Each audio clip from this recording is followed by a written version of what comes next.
As our prime focus, we have initiated this program. And to begin with, I would like to invite our Dean Research, Professor Bhuvnesh Kumar, to deliver welcome address. Sir, please. Thank you, Madam. Very good morning, ladies and gentlemen. Honorable Vice Chancellor, Sharda University, Professor Sibram Khara. Honorable Chief Guest of today's event, Mr. Samir Dutt, founder forensicguru.com. Guest of the honor and keynote speaker, Professor Triveni Singh, though he will be joining late, an IPS officer and Superintendent of Police, Cybercrime of UP Police, Registrar Sharda University, Mr. Lalit Gupta, Registrar Sharda University, Sri Vivek Gupta, Deans of various schools and heads of department, Sharda University, faculty members, participants of this training program from various agencies and places, including the Sharda University, PhD scholars, members of the Center for Cybersecurity and Cryptology, ladies and gentlemen, greetings of the day and hearty welcome to this 2 weeks training program being organized by Center for Cybersecurity and Cryptology, Sharda University, in partnership with Electronic Council from 2nd January, I mean today, till 13th of January 2023. Friends, cybercrime, as we all know, is different from any other crime happening in the society.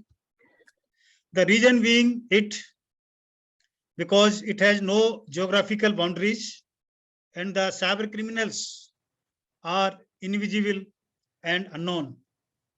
Such crimes are affecting all the stakeholders, maybe from government, a businessman, or a common man.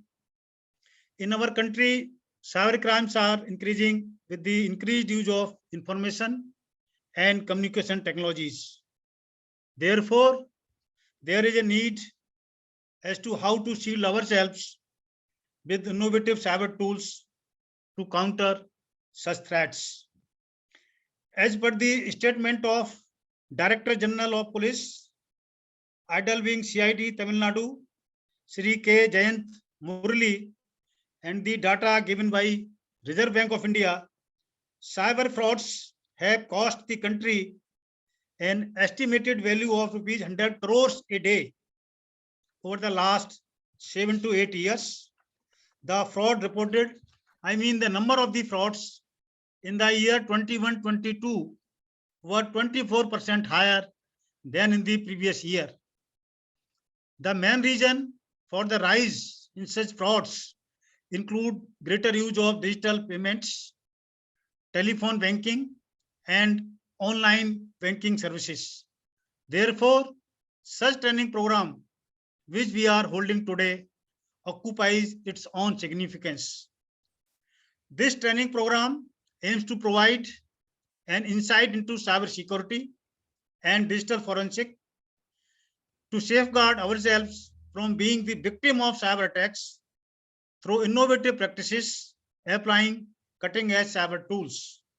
We hope this program will provide a solid foundation of the theoretical and practical aspects of the different dimensions of cyber security, such as cryptography, network security, software security, system security measures and models, information security, computer forensic, and knowledge of the relevant standards and regulatory requirement, security audit, etc.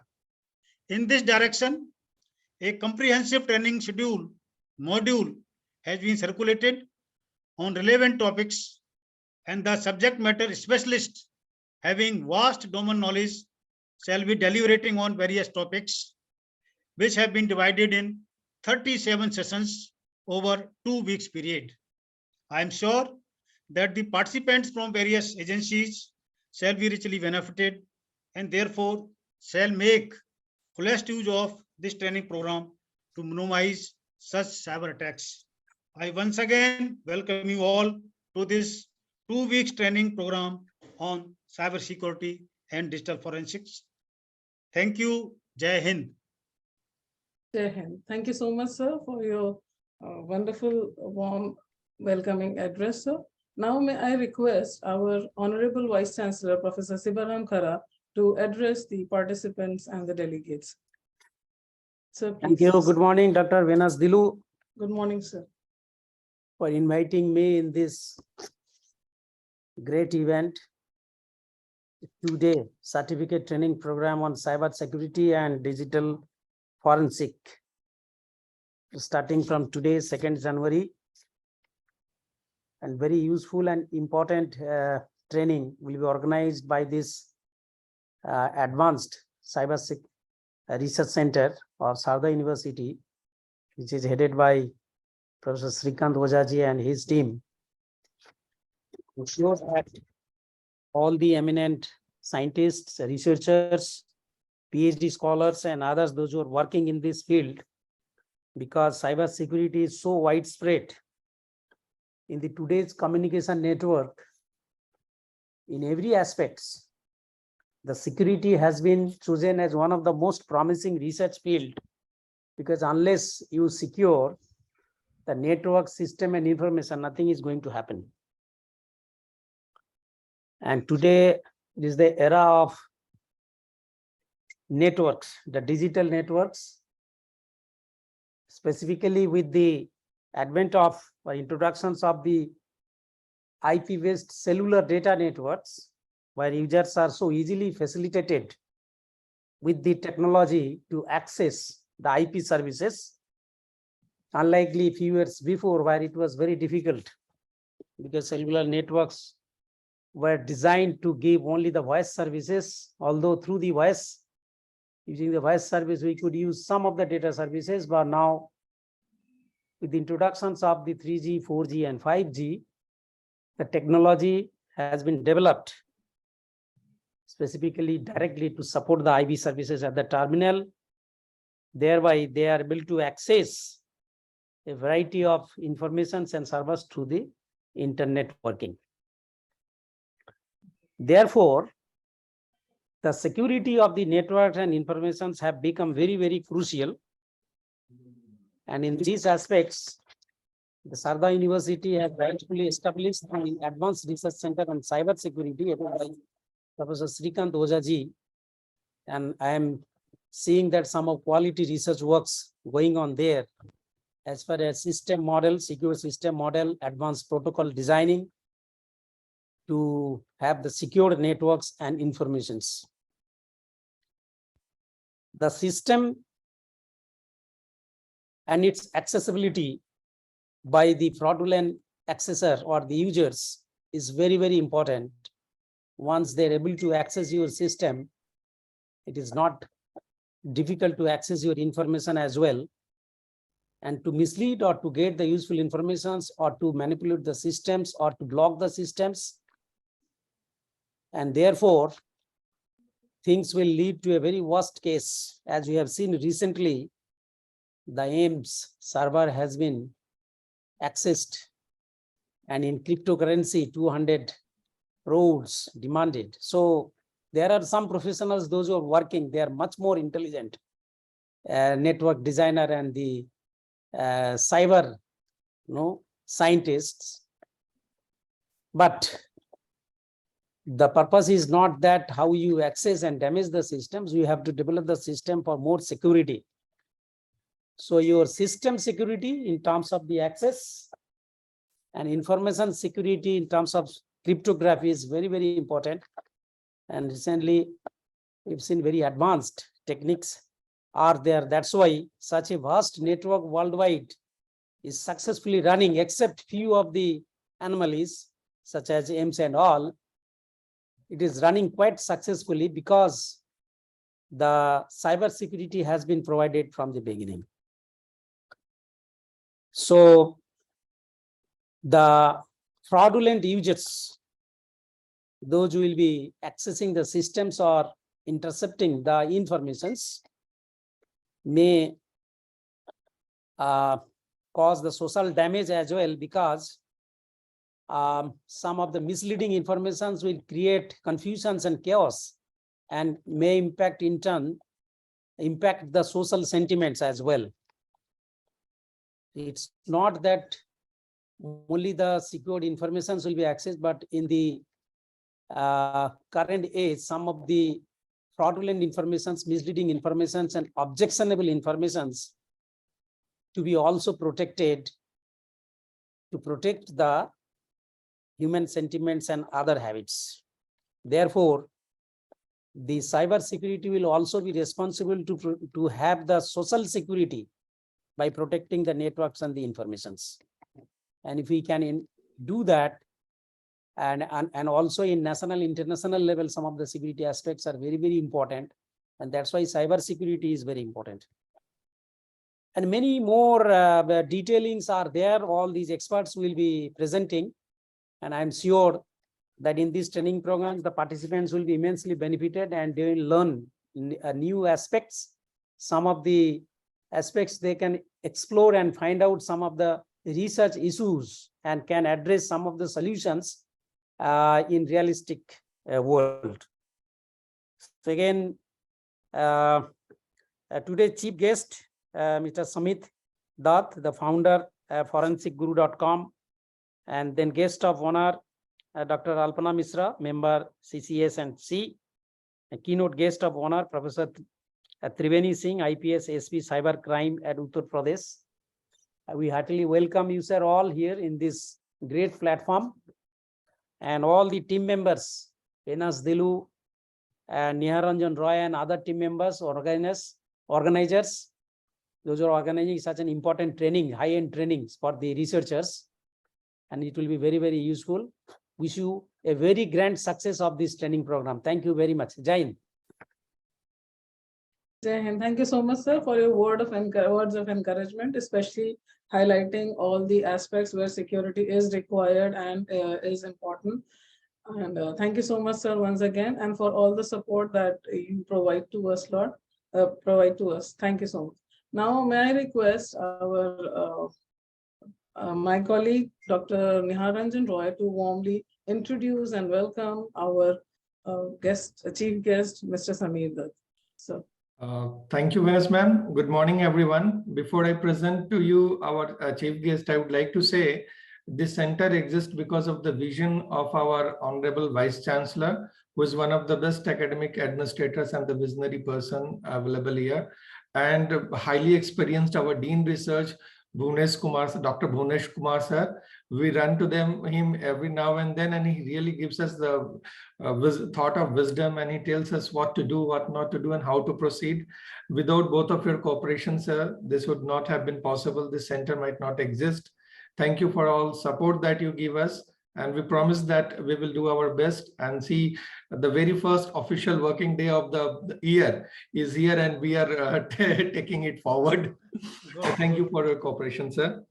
Now I present to you Sri Samit Dutt ji. He is founder of forensicguru.com. Now, one of the terms in our this training program is forensic, and the person who has founded forensicguru.com, just you can imagine what kind of feelings, what kind of devotion, what kind of knowledge he might have. And it was done around 23 years back. So at that time, when the things were not that lively, he foresaw these things and he founded the thing. So we bring the best to you, Sri Samit Dutt ji, who is founder and CEO of forensicguru.com since 1999 with over 3 decades of experience in USA, UK, and India. He is the president of Digital Investigators Association, author of Learning Network Forensic published by Packet Publisher, UK, alumni of NIT Rourkela, IIT Kanpur, and IIFT Delhi, fellow of Indian Police Foundations, TEDx speakers. It says what kind of speaker he is. I have heard him earlier also, and he's straight to listen. I mean, you will forget everything once the microphone is handed to him. He's a magician. He is also visiting NPA at Hyderabad, CBI Academy, NICFS Delhi, and many others. He is angel investor for product startups in the cyber forensic and investigators field. And if you go to his LinkedIn profile, And you see who all have endorsed, all the cybersecurity top guns of India, whom you might be knowing. They are directly, indirectly related to him, and they endorse him. So welcome to you, sir, and the stage is yours, sir. Thank you, Professor Roy. I would like to begin by wishing all of you a fantastic 2023. A very happy new year to everybody. Thank you so much for inviting me, Vice Chancellor, sir, Mr. Khara, and of course, Dean Research, Mr. Bhuvnesh Kumar, Professor Venus, Professor Nehar, and all of you at the CCSMC at Sharda University. It's a pleasure and an honor to be here, and I hope that we'll be able to add some value as we go along. So with your permission, I'd like to share my screen. Please, sir.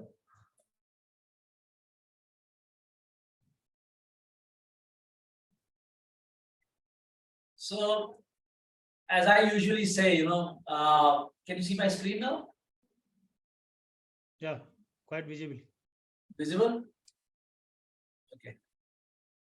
Excellent. So as I usually say, नए ज़माने के नए कारनामे, new times breed new crimes, and we are living in a digital world, and this is where everything is. Today there is nothing, no sort of crime, no sort of incident, no sort of life without some digital aspect. I've been doing this for a long time, as Professor Nehar Roy mentioned. And I started taking mobile forensic classes in the CBI Academy in the later 2000s when mobile phones came to India. So it was a big class, and I would ask people, how many of you have a mobile phone? And out of a big group, there would be, maybe one or two who would say, yes, I have a mobile phone. Now, mind you, in those days, the cost of a call was 16 rupees 80 paisa a minute, incoming and outgoing. So obviously, keeping a mobile phone was a very expensive hobby. And those who kept it was basically, it was still a hobby. It was not, mainstream. However, within 6 months, the cost of calls, dropped to 5 rupees 80 paisa and downwards when BSNL also entered the fray. And people began to adopt mobile phones, increasingly. And then, whenever I would ask, how many of you have a mobile phone? Almost everybody would raise their hand and, say, yes, I have a mobile phone. And so I had to change my question. I began to ask, how many of you don't have a mobile phone? And then there would be one or two who would raise their hand and say, sir, we don't have a mobile phone. And I would ask, why don't you have a mobile phone? And they would say, look, we don't want our boss or our wife or somebody, to catch us at any time because, it makes you completely accessible and all that. I know, sorry. Constantly playing Mr. Khalid, could you mute your microphone, please? Thank you. So, yeah, so they would, say that, yes, I know those people even now, and they are now all using mobile phones. So, over time, I have kept changing my questions. And nowadays, I ask a question is, how many of you have 2 or less than 2 mobile phones? So, 2 SIMs is also acceptable. What normally happens is that I find that today the number of mobile phones is quite a lot, and just about everybody has at least 1 and maybe 2 mobile phones. So the trend is that mobile phones are increasing and mobile phones are present everywhere in any kind of situation, and they are the digital aspect that you will see in just about everything.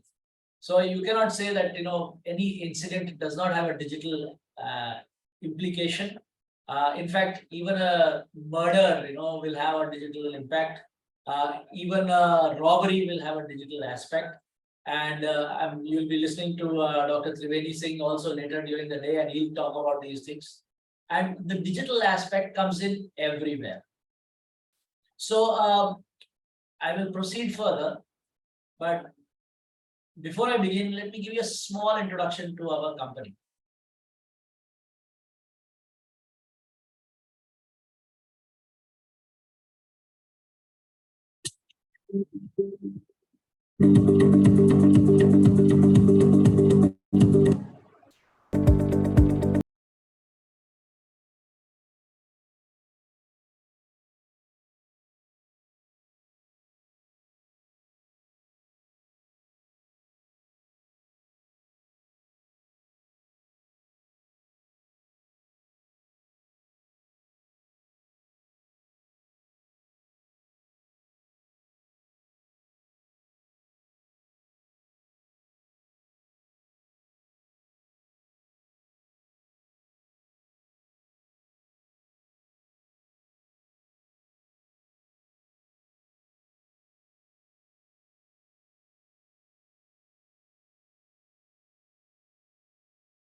So let's talk, excuse me. Let's talk a little bit about what is cybersecurity. We all know what is cyber. We all know what is security. So what is cybersecurity? Sorry, we are jumping the gun here.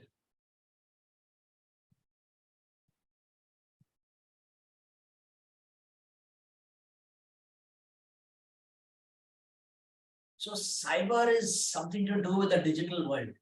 Basically, things that are online, and I would expand this to say, things that are offline as well, but that those that have a digital element are definitely, computers, internet, mobiles, anything that is digital, networks, telecoms, even things like, your electricity grids, all of these have a digital element.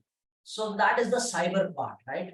And then the security part is securing that. So when we are talking about cyber security, we are talking about prevention, we are talking about protection, we are talking about ensuring that our digital asset is secure, right?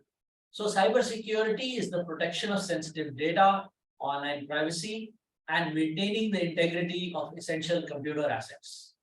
So it defends and protects against all threats and cyber attacks, regardless of the type of target. So this could be an individual, this could be a group, it could be a singular computer, it could be a network, it could be a huge bunch of CCTVs. In fact, cybersecurity has such a critical role that the prevention part is something that has to be in place, not for every organization or any government, but also for every individual. आज की date में the human is the weakest link in the chain, and we are seeing so many cases where people are being involved in loan frauds, in these messages where they're making nude videos. There are so many things there where they're doing SIM swap frauds, where they're defrauding people related to romance frauds and things like that. And these kind of things are creating a lot of problems. And that is because we need to have not just a security from a technical point of view, we also need to have security from a mindset point of view. As individuals, as members of a team, as members of an organization, as citizens of a country, this has to be part of our mindset. So this part is a very important aspect of the overall thing. Now, there is a model around which cybersecurity is built, which is known as the CIA model.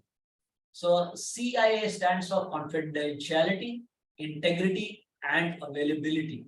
So if we are talking about our resources, our assets, our data, CIA is the triad that is the basis for the development of any kind of security system. So what we want to do is ensure what is the confidentiality of our data. Is it confidential or not?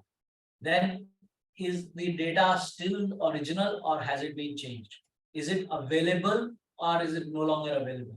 It's like that, denial of service kind of an aspect. A whole country was actually taken offline. You all heard of Estonia, it's a small country in Europe, which was actually a small subsidiary of what was then the USSR, the Union of Soviet Socialist Republics. So when, after this glasnost and perestroika, what happened was that this was given freedom.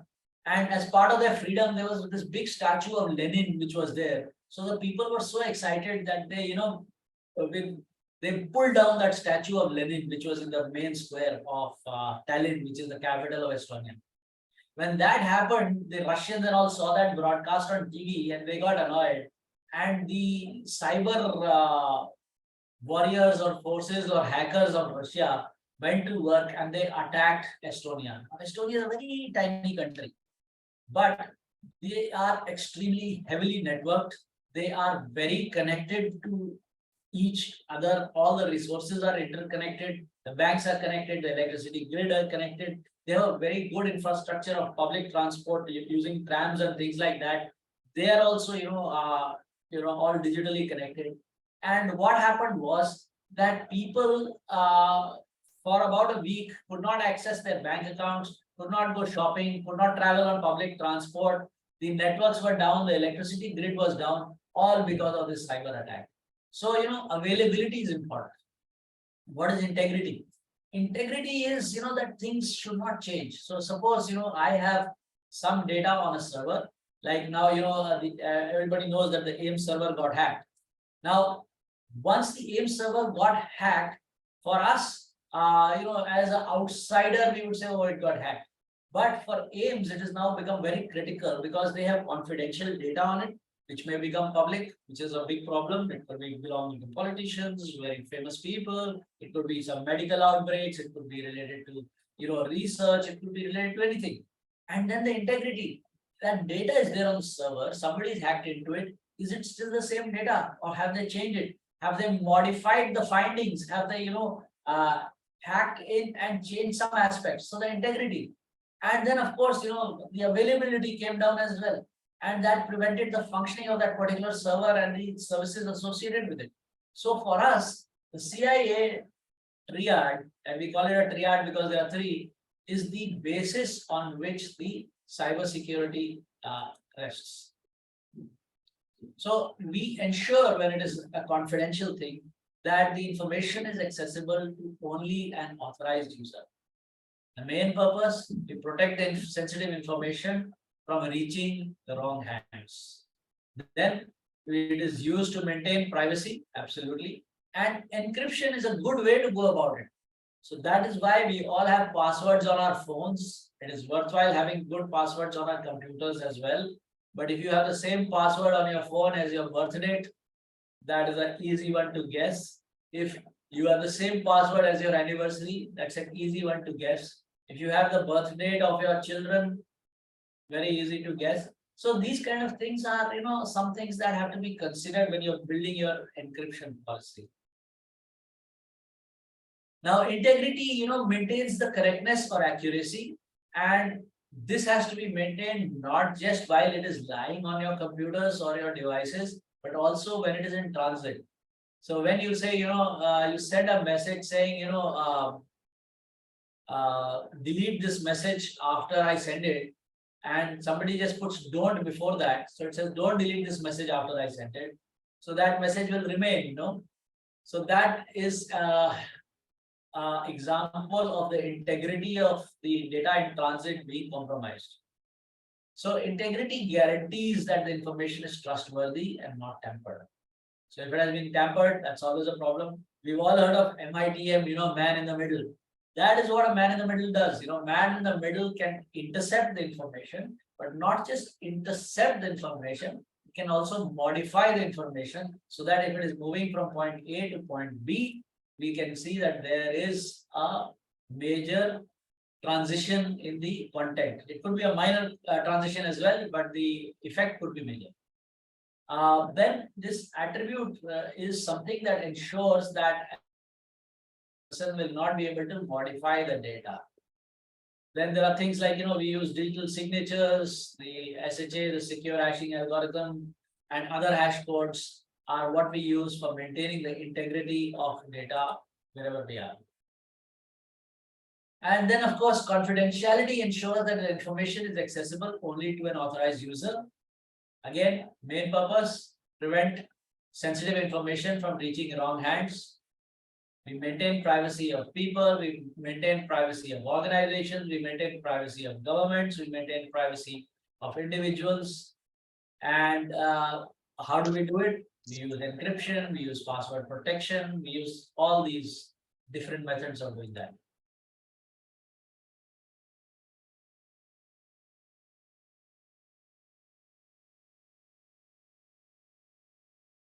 So let's talk a little bit about cyber crime.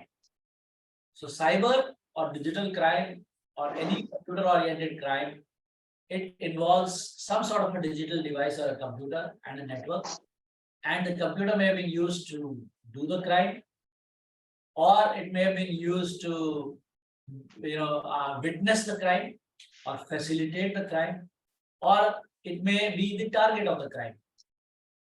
And cyber crimes, they're defined as offenses that are committed against individuals or groups of individuals with a criminal motive to intentionally harm the reputation of the victim or cause physical or mental harm or loss to the victim directly or indirectly. And this is the stress part, using modern telecommunication networks such as internet networks, including chat rooms, emails, notice boards and groups, and mobile phones, Bluetooth, SMS, MMS, etc. Again, cybercrime may threaten a person or a nation's security and financial health. Issues surrounding these really have become high profile, and a lot of very high profile people have been involved. I'll come to that later. And this is related to hacking, copyright infringement, mass surveillance, extortion, child pornography, child grooming. There's so many things that are happening, which are horrible crimes, and they affect the nation's populace, its security, its financial health, its moral fiber, everything. This is something that's very famous. I'll just run this for you. Have a quick look.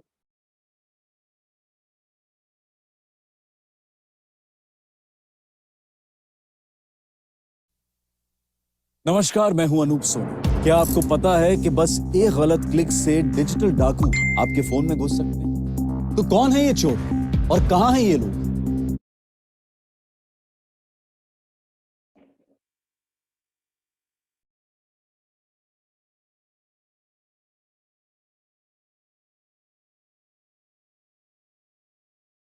Give me a second.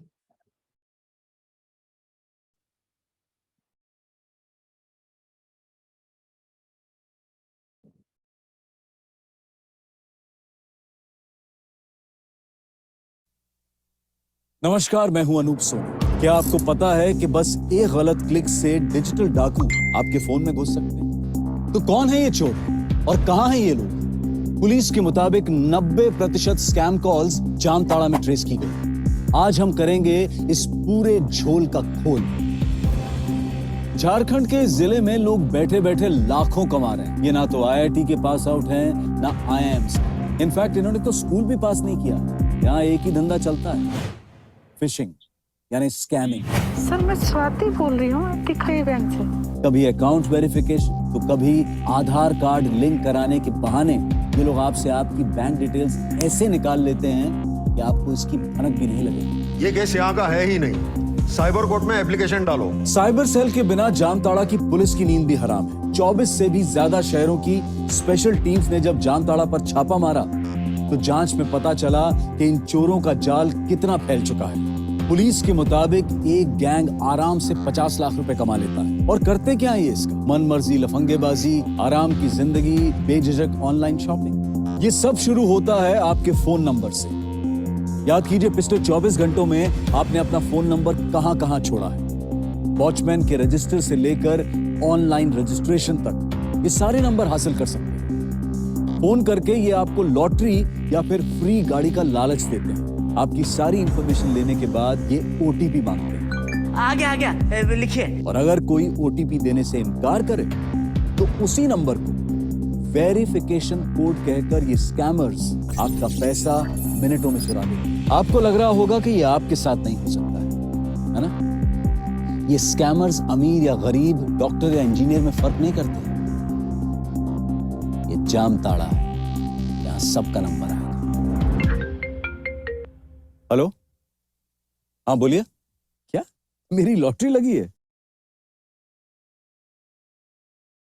यहाँ सबका number आएगा। जामताड़ा पे बहुत awareness हो गई, काफी सबको पता चल गया कि जामताड़ा सेंटर है। तो क्या हुआ है कि जो Sir, sorry to intervene, sir. There are many international students who have joined. Right. Sorry, sir. No problems. So what we see is that Jamtara has got a lot of publicity, and Jamtara has become very famous from that perspective that it is the center of crime. So like any good organization which is very systematic and understands that there are bottlenecks, they have also diversified, and today the crime has shifted from Jamtara to an area called Mewat, which is in a junction of 3 states.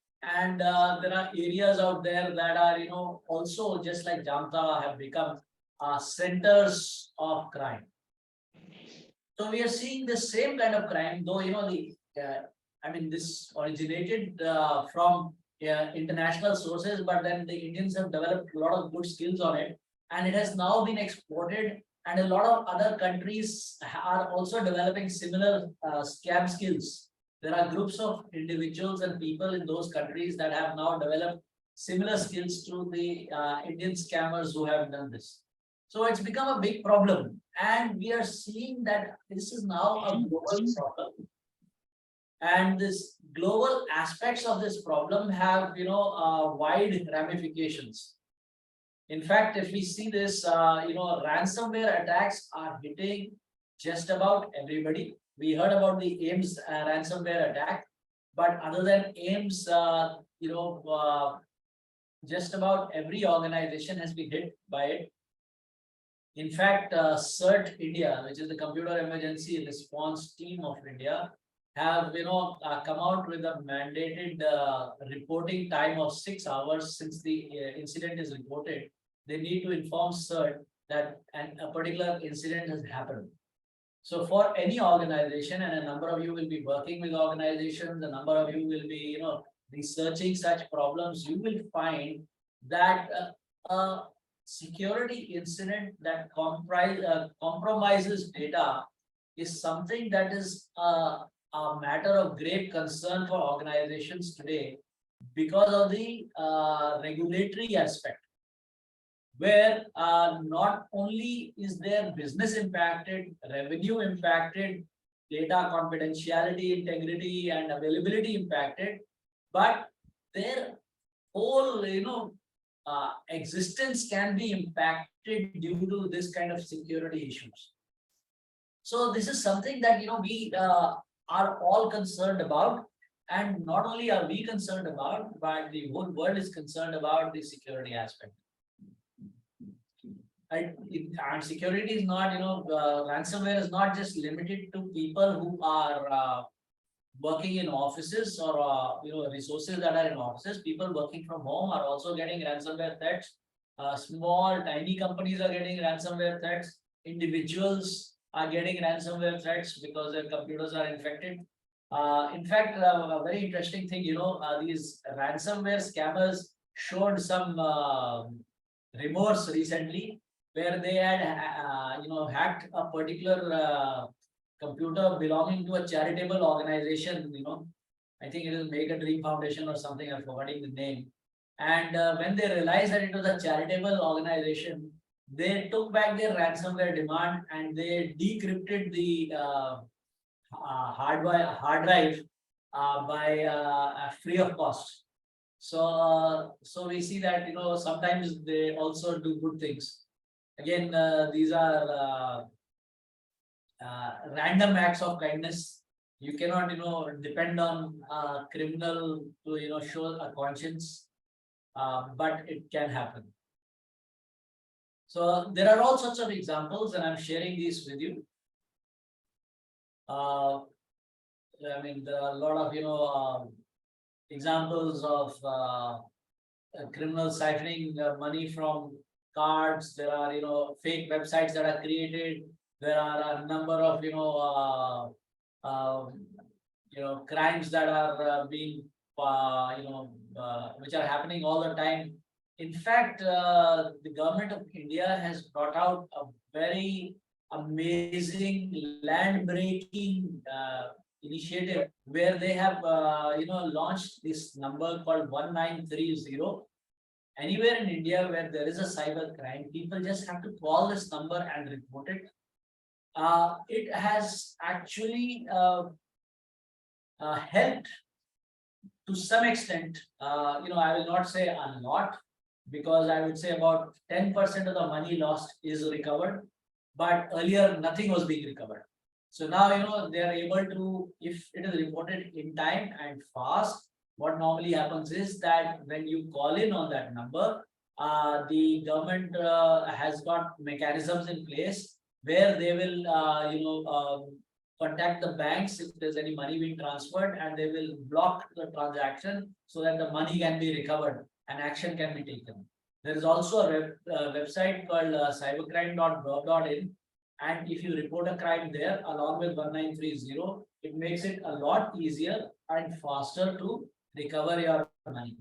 And this also helps other people, because those same numbers which are used for this crime are also shared throughout, to different police forces across the country. So they become aware that these numbers belong to scammers.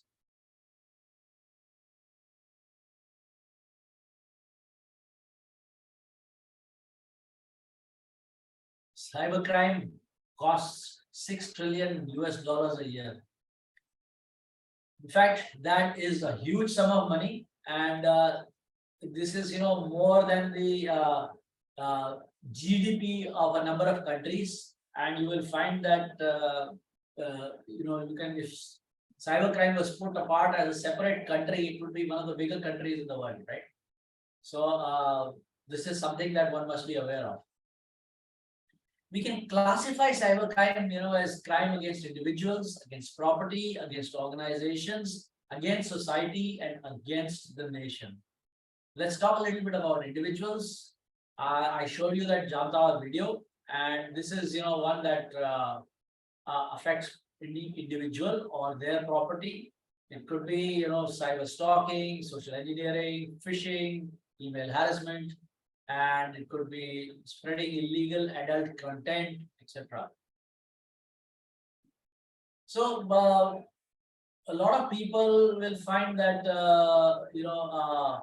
all these news, the crimes against individuals are ones that come in the news, and there's a reason for it, because it makes good copy, and a lot of TRPs get affected. People like to talk about, oh, this person got hacked or that person got hacked, and especially when it comes to the high profile personalities. So people like actors, actresses, supermodels, etc. When they are hacked, there is a lot of publicity involved. There's a lot of TRP involved. A lot of people because everybody wants to know about the lives of famous people. And when they get hacked and their photos get published and their secret, the information gets out on the public, there is a lot of interest. And so there's a lot of demand for a thing like that. In fact, there was this time when in the US, a lot of these actors and actresses' iCloud pictures got hacked and they were published. And there were a lot of nude pictures in that as well. And what happened was that there were a number of magazines that paid these hackers money to buy those pictures and publish them. And they got a lot of mileage out of that because of this. So these kind of crimes against individuals are very widespread. Then there are crimes against property, where there is involvement in destruction of others' property, transmission of harmful viruses or programs, etc. There have been so many examples of this. One of the famous examples was a ransomware attack against the Continental oil pipeline in the US, which actually brought down the transmission of oil. There is now major concern that the oil pipelines and oil and gas pipelines in Europe are going to be attacked with this. However, it seems that a lot of the hackers are based in Europe, and they are sort of going slow on that because their own gas and energy will be affected. But that is another area of concern. There is also, different Sharda related components that are attached to things like, nuclear reactors and things like that. So anything against this kind of a property could actually cause or have very far-reaching effects, which would then cause maybe a long-lasting damage to human life and property, etc. Organizations, crimes against organizations, are the stealing and possessing of unauthorized information, cyber terrorism against a government organization, distributing pirated software. You all probably have heard that the CBI website had got hacked, and it was there for a long time. It was there on this, anybody going to the CBI website would see that it has been hacked and all that. So again, this is crime against organizations. Distributing pirated software. There was this one very big company which manufactures earth moving equipment. Now they're in the business of making these excavators and things like that. Now the legal head of that company got a call from the legal head of a very large software company who called up and said that we are sending you a cease and desist order. Your company is selling pirated versions of our software. I mean, this company was shocked. They said, we make earth movers. We are not in the software business. Why would we, sell pirated versions of your software? They said, we don't know why you would do it. And we know it is not a big business for you. That is why we are sending you a cease and desist order, and we're not taking you straight to court. We're giving you an opportunity to remove it. But these are the servers and it is there. Now, what had happened was that some hackers had hacked into their servers, maybe in conjunction with some internal people. Those servers were not being used a lot. That space was used to host pirated software, and people were, taking money on the darknet and selling that software via their servers. So the sale of the software was being traced to their servers, and they were not aware of it. And in such a situation, the cybercrime was against multiple organizations. One against the organization that made the software was being distributed. Second, against the company that was hosting that pirated software. And third, there was some other company that was selling that software. So there was a lot of cybercrime involved, multiple linkages here. Against society, trafficking, financial crimes, child pornography, selling illegal articles, online gambling, forgery, etc. These are cybercrime against society. Against the nation, less common, requires larger resources, but very serious. It's a crime against the government and is also known as cyber terrorism. I'll give you an example. Earlier, when I showed you that video about our company, there was a letter from the army which was, thanking us for some work that we helped them in for malware investigation. So this was, I think, 2007 or 8, if I'm not wrong, when Benazir Bhutto, this was December of that thing, Benazir Bhutto, the Prime Minister of Pakistan, was assassinated. Now, this was very big news. And in India, everybody, for India also, it was very big news, and everybody was focused on trying to figure out what happened. So a lot of people, people from the Ministry of External Affairs, people from different defense forces, they received an email saying that this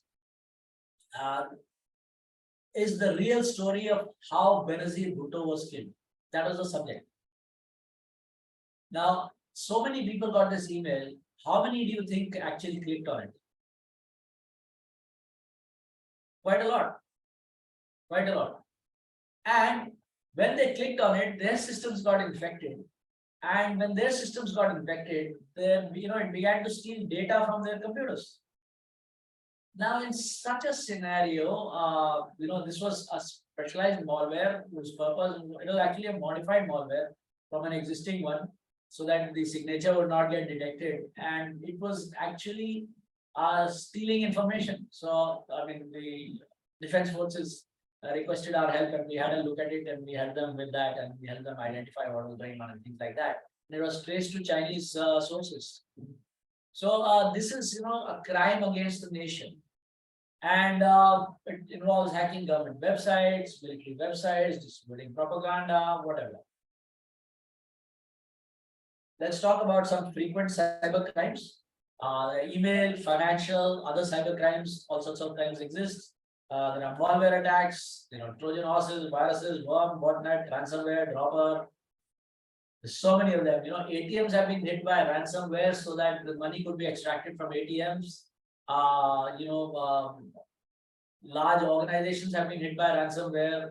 There are other kinds of crimes like hacking, IP rights violation, distributed denial of service and denial of service attacks, malware, spywares, web defacement, salamis, online sale of illegal articles, time theft, Trojan, keyloggers, webjacking, cross-site scripting, cyber terrorism, everything. In fact, talking about crime against individuals, you look at this. 10 Bollywood celebrities whose social media account got hacked that you may not know about. In fact, it's not just that. People like Amitabh Bachchan, his Twitter account was hacked by a Turkish hacker who changed the profile photo, cover photo, as well as the bio of his account.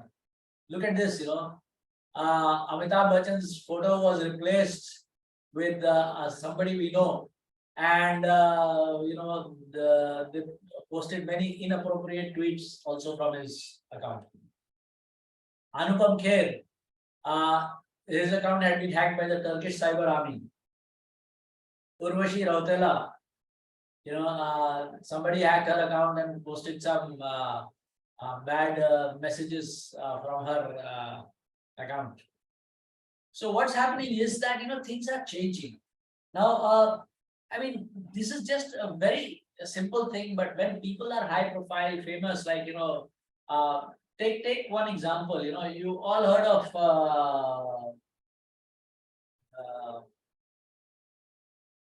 Priyanka Chopra, right? Now she's a famous celebrity. Now, to hack somebody's account, what do you need? Some basic fundamentals. You need to know the person's name. You need to know the person's date of birth. Maybe you need to know their, password recovery question, which could be what? The name of their pet. It could be the name of their mother's maiden name. It could be, their first school or anything like that. So for these public personalities, this kind of information is all out there. If you actually, go to, Google for that, what you will see is that there is this huge amount of information that is out there on the internet, and that kind of information is easily accessible to anybody who wants to spend a few minutes.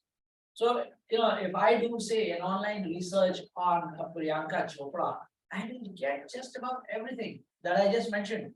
I will get her pet's name, I will get her, mother's maiden name, I will get her hometown, I will get her date of birth, I will get her, even her phone number is available practically. So, there's so much out there that is there that they're all at risk. And with some basic small level of open source intelligence gathering, you can, build a profile and you can hack somebody's account. So that is why, we see a lot of this happening with high profile people. And if you're also high profile with lots of Facebook friends and things like that, all your information is out there as well. Your date of birth is out there as well. Everybody is wishing you happy birthday, so and so on such and such date and all. Everybody knows this is your birthday. That's easy. And again, we are looking at a scenario where cyber crime incidents and frauds are on the rise. And earlier, crime was simple. You had to take a knife or a gun and you would commit a crime. Today, you can just sit on your desk and do whatever you want. And in a digital world, there is a digital element in every crime. So let's take a look at the recent situation. One is that CCTV is everywhere, right? Image and videos are getting manipulated easily. In fact, there was this very famous, in fact, I don't know, many of you might recognize this. This is a very famous, 4 videos that were posted and people were asked to identify which of these videos is fake. I have seen all 4 and believe me, everyone looks 100% original. But every one was fake. All 4 of them were fake. These are deep fakes, So today, image and videos can be manipulated very easily. In fact, just the other day, I was seeing that Intel has brought out check videos or something, a particular algorithm by which you can check for deep fake videos and whether the video that you're seeing is a deep fake or not, has it been manipulated or not. So that is some good inputs there. We need to separate the real from the fakes. That's very important. Privacy is big and passwords need to be strong. However, with quantum computing, decryption technologies are going to advance to keep pace. So obviously, all of those of you who are interested in research, these are areas for research for you. Personal devices will be crucial. They're actually going to keep getting more and more crucial. If you look at all these different, on these OTT platforms, these science fiction futuristic programs that are there, you will find, that they're using these kind of devices. They could be embedded there, maybe they could be wrist mounted and things like that, and you can get that information. And you're constantly connected 24/7, even as an individual, to networks and things like that. From an investigation perspective, our ability to get data from them will be even more crucial. One of the key components when it comes to crime analysis is CDR analysis. However, what we are beginning to see is that CDR analysis is now dead, and IPDR is the next big thing. So as we say, the king is dead, long live the king. So this is one example of that. Why worry about digital crime? Computer or internet crime is more costly than other crimes. They're harder to detect and trace. There are multi-jurisdictional issues. There are nation boundaries. There's under-reporting of crimes. There's lack of awareness. There's late reporting. There's a lot of things, that are issues when related to digital crimes. So what we do is that we look at digital forensics, which is the process of preservation, identification, extraction, and documentation of computer evidence, which can be used by the court of law. And the trends are, moving upwards. This is a great area for research. This is a great area with a lot of future. This is going to balloon to a whopping 7 billion by 2025. What are the sources of evidence? Desktop laptops are traditional sources, servers, USB devices, CD, DVDs, floppy disks, backup devices, etc. Today, there's lots happening on mobile phones, GPS devices, multifunction printers, DVRs, still cameras, cloud storage, internet storage, smart clocks, Google Assistants, move activities, sleep watches, health bands, all sorts of stuff, And what is the goal? What are we trying to achieve here? So basically, the computer's operating system or any digital media leaves behind evidence. So what normally happens is that when we interact with any digital media, we will leave behind evidence. Let me give you an example. We all use USB drives, right? So the first time you insert a USB pen drive into a computer's USB port, what happens with, it says there is a small message which says installing device. It might ask you, what should I do with the device the first time? Should I open it? Should I run the video or anything in it and things like that? So what is it doing? It is now identifying and cataloging that device. So whenever you insert that pen drive again, the second time, third time, fourth time, you are not going to see that pop-up message. And what does that mean? That means that that message, that particular drive, maybe its serial number, its make, its model, all that has been stored inside the computer somewhere. And it knows that this drive has visited me in the past. I have a record of it. So when it comes again, this is what I need to do. When you insert a new drive, again, it will install the software, but otherwise it is not going to say anything. So these are some of the things that gives you an idea of what is happening. So there is always, whenever there's an interaction with digital operating systems, digital systems, there is some kind of trace left behind. And the information is usually hidden from you. It is not publicly available. But digital forensics involves obtaining and analyzing such information for use in civil, criminal, or admin cases. What is IR? Incident response. In the corporate world, there is this process where you have a data breach, cyber attack, internal data theft. How do you handle it? That is incident response. You want to control the repercussions of the attack or breach, and you want to do it in a manner which has got the least effect on the organization. You want to do it with the minimum amount of time at the lowest cost and the lowest collateral damage. That is incident response. They are actually interrelated. Digital forensics and incident response are, interleaved together. So this is a specialized field. It focuses on identifying, addressing, and analyzing cybersecurity problems. It involves gathering, preserving, and analyzing forensic evidence. And we create a complete, precise picture of what happened. And when we're going to incident response, it's focused on confining, stopping, and preventing an attack. When used together, you get your firm, a company back up, an organization back up and running, and by finding and correcting and remediating the security flaws. Right? You also collect the evidence you need to file criminal charges against criminals who targeted your operations or your organizations. So forensic tools are required to perform investigation on the digital data, and the amount of data is really very high for a manual investigation. You need help in searching and finding the evidence faster. 100 gigabyte drive, and these days you don't get 100 gigabyte, you get 1 terabytes and 500 gigabytes and things like that.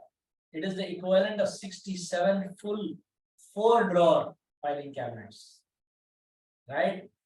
So an average book has 300 pages.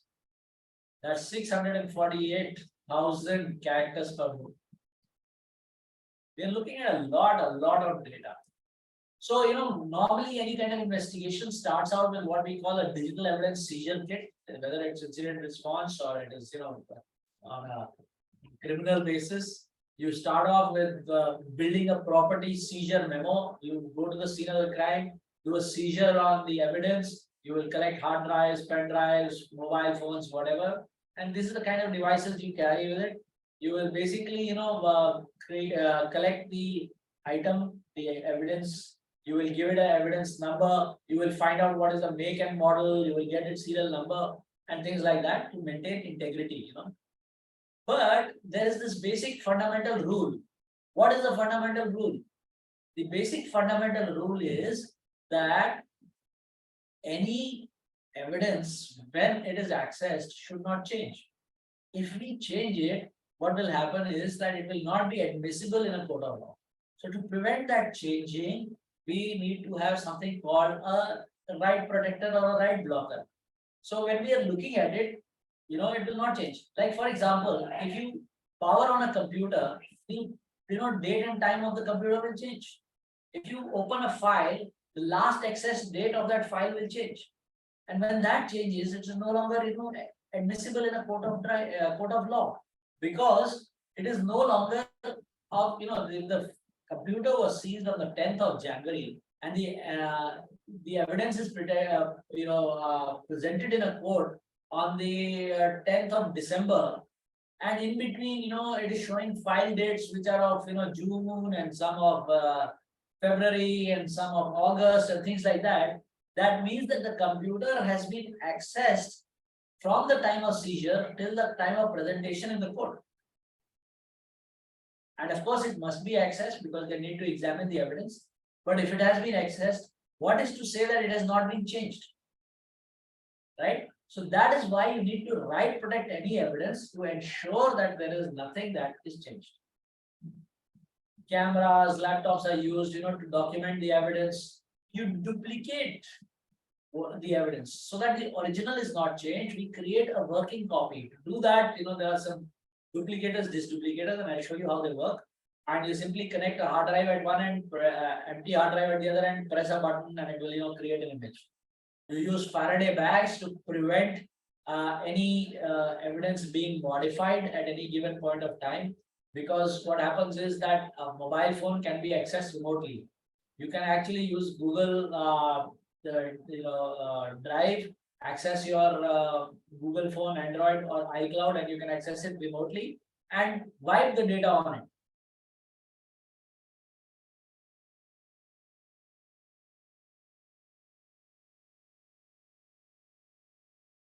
Okay. So this is just a quick video.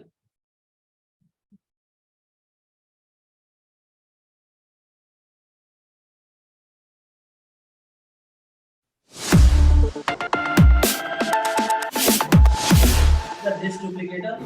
When LogicCube introduced the forensic Falcon in 2013, digital forensics investigators were astounded by its blazing fast imaging speed and bundled functionality. It set a new standard in digital forensic imaging technology. To stay ahead of advances in drive speeds, interface formats, and network technologies, LogicCube has introduced the next generation Falcon Neo. The Falcon Neo is the height of forensic drive imaging technology. Unmatched performance, a streamlined evidence data collection process, and state-of-the-art network connectivity combine to meet the challenges faced in complex digital forensic investigations. The Neo can achieve speeds of over 50 gigabytes a minute. That's 50% faster than the competition. PCIe to PCIe cloning speeds are over 90 gigabytes a minute. The Falcon Neo allows the simultaneous imaging of 4 source drives to 8 destination drives. The solution images and verifies concurrently instead of sequentially, significantly reducing the overall processing time. A write-blocked drive preview and triage feature, along with the ability to image, hash, and wipe simultaneously, allows investigators to streamline and shorten the evidence collection process. The Falcon Neo's logical imaging feature provides a strategic advantage and optimizes workflow, allowing the investigator to acquire only the specific files needed. The Neo features 2 10-gigabit Ethernet ports for maximum efficiency in imaging to or from network repositories and network-attached storage solutions. The solution also offers a network traffic capture feature to capture voice-over IP, internet activity, and network traffic. To make the investigator's job easier, the Neo can image directly from laptops and Apple Macs using an iSCSI boot client or in target disk mode, eliminating the time-consuming task of removing hard drives. The Falcon Neo supports imaging from Surface Pro 4 and above laptops and Macs with USB-C ports, including MacBook Pro. The Neo's write-blocked source ports include 2 SAS SATA, 1 USB 3.0, and 1 4-lane PCIe. Destination ports include 2 SAS SATA, 2 SATA, 3 USB 3.0. Yeah, so basically, the Falcon Neo is a hard drive disk duplicator. So that we do not tamper accidentally with the evidence, we create an image, and this is it is not one of the, it is the fastest currently disk duplication device, which allows us to create multiple images of our source or evidence hard drive. Next is forensic triage. Many years ago, when Dr. APJ Abdul Kalam was the President of India, there was a threatening email sent by somebody to the US Embassy in Chennai, and it was a death threat to Dr. Kalam. Now what happened was that this email was assessed by the US Embassy personnel, and they said that it was a credible threat, and this was informed to the Delhi police. They said, please take action on this. This is a threat to the President of India. So, the Delhi police sent a team and they traced the email. It went to a cyber cafe, etc. And I got a call, because we work with all sorts of police forces. And I got a call, and the Joint Commissioner called me and he said, look, we need a little bit of help. So I jokingly said, yeah, you only call me when you need help. But then, they also laughed, and then they said, yeah, what has happened is that our team has gone there and there are 40 computers.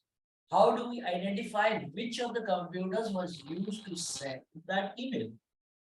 Now, the key thing is that you need to be able to triage the data that is there and identify which is the computer that sent that email, so that you can do a forensic analysis of it. So to do that, you need a triage tool, and unfortunately, they were not carrying a tool, so they had to seize all the 40 computers and bring them to Delhi. But in this kind of a situation, if you have a triage tool, you can quickly triage every one of those 40 computers, and within an hour or so, you'll be able to say that, yes, this is the computer from which the mail was sent, and just seize that one and bring that. So, these are kind of tools that are required. then any investigation today begins with CDR and tower dump and IPDR analysis. And this is a cell site analyzer hardware device which is used by different agencies for the purposes of identifying what are the cell towers that cover the scene of the crime. Also the escape routes, coming and going routes, what are the cell towers that have coverage in those areas. It helps you identify that, and on the basis of that, they get the data from service providers and analyze that and things like that. Yeah. Okay, I'm running out of time. Okay, so what happens is that this data is collected and then this is analyzed, and then data is dumped into I'll explain the concept of CDR analysis to you. Have a quick look. Introducing CDAMS, the Call Data Analysis and Management System. Let's see how we can catch criminals using telephone call analysis.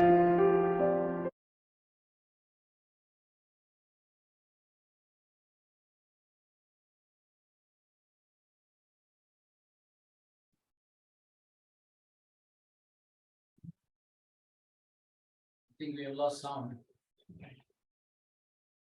Okay, so then we are looking at forensic workstations. These are part of the thing.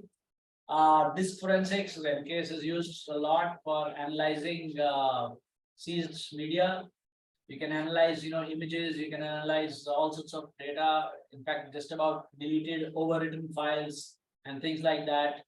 You can look at data related to computers, you can look at data related to phones, you can look at data related to a lot of other devices as well. Here's another tool which is used for acquiring, examining, reviewing and analyzing different types of evidence. Mobile forensics, you can look at all sorts of data, deleted data, hidden data. You can identify activities on the phone, changing like SIMs, for example. You can look at WhatsApp chats. You can get deleted WhatsApp chats and information like that. Let me see if I can just show you this.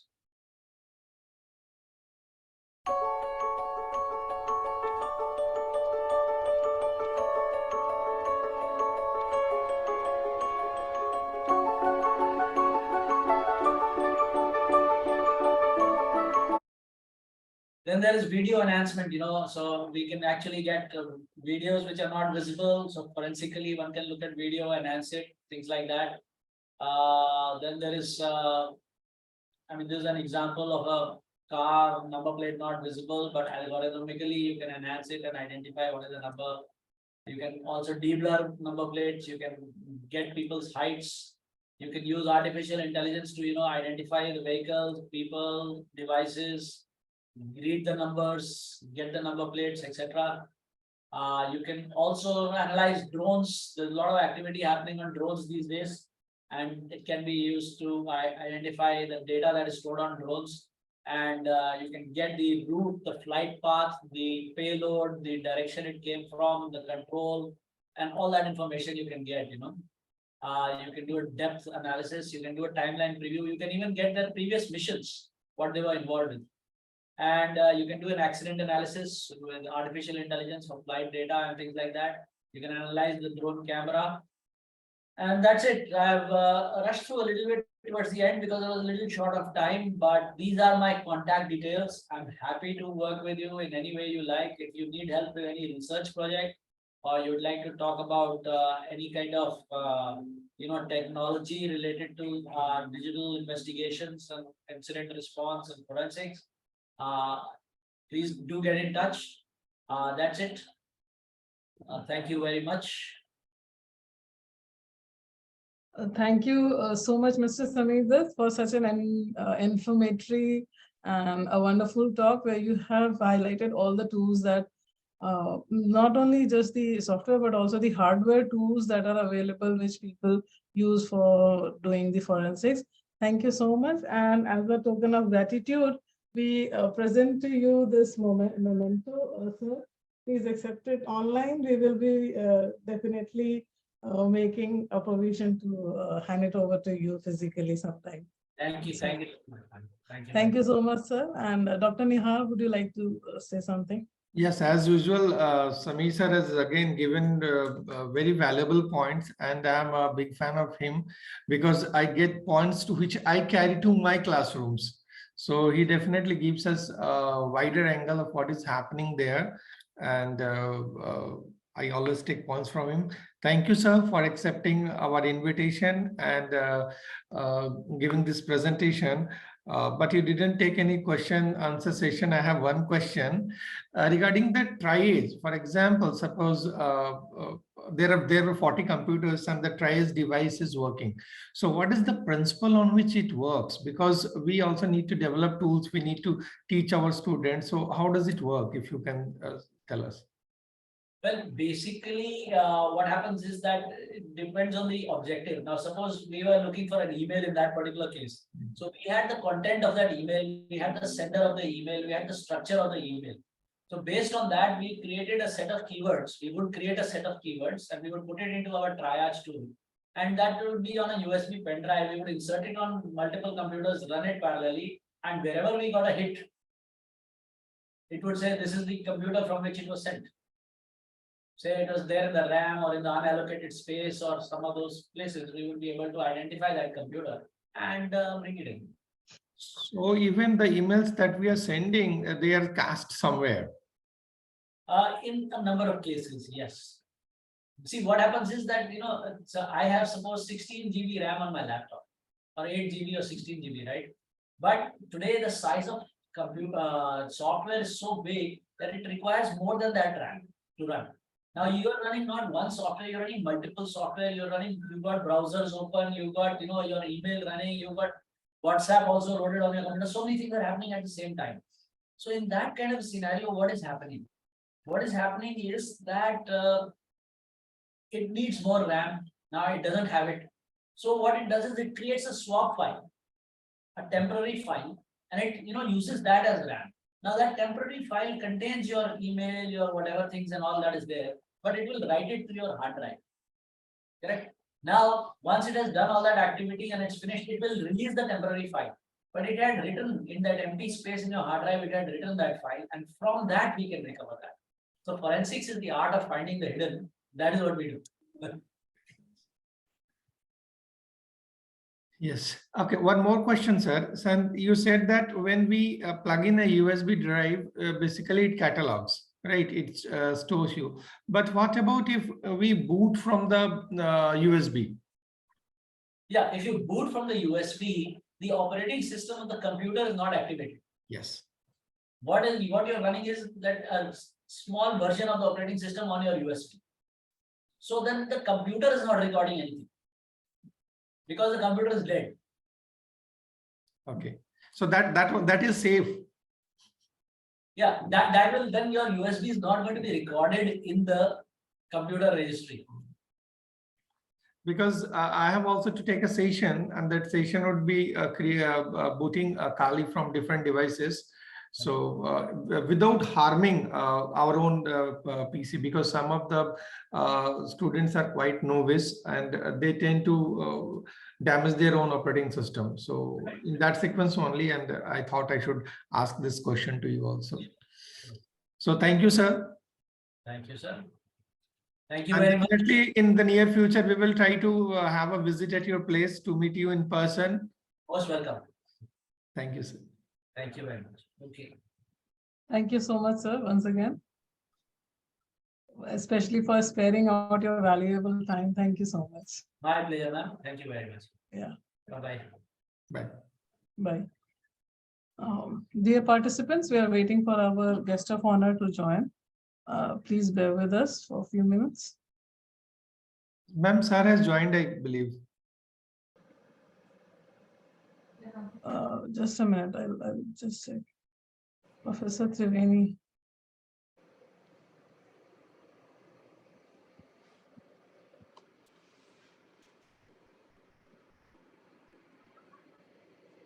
Professor Triveni. Right now, sir has joined from a video source. He's mute. He doesn't have an audio input. So maybe he will change his device. Okay. Audio login is not there.